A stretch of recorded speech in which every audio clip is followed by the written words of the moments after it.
आंदोलनात मी भूमिगत झालो आणि सातारा येथे प्रतिसरकार स्थापन करून इंग्रजांना आव्हान दिले. माझा विश्वास होता देशासाठी केलेला त्याग कधी वाया जात नाही. मी तुम्हा सर्वांना आज एकच सांगतो, देशावर प्रेम करा, प्रामाणिकपणे शिक्षण द्या आणि अन्यायाविरुद्ध आवाज उठवा. जय हिंद, वंदे मातरम. जय हिंद, वंदे मातरम. स्वातंत्र्यासाठी मी माझे जीवन अर्पण केले.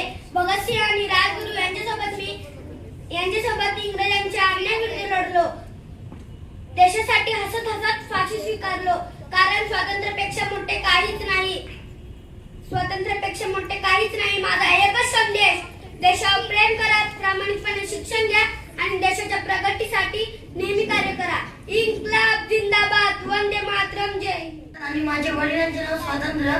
माझे नाव आझाद आणि माझ्या वडिलांचे नाव स्वातंत्र्य. माझे घर फिरूंगा है, माझे घर फिरूंगा है. दुश्मन की गोलियों का हम सामना करेंगे, दुश्मन की गोलियों का हम सामना करेंगे. आजादी रहे, आजादी रहे, आजादी रहेंगे.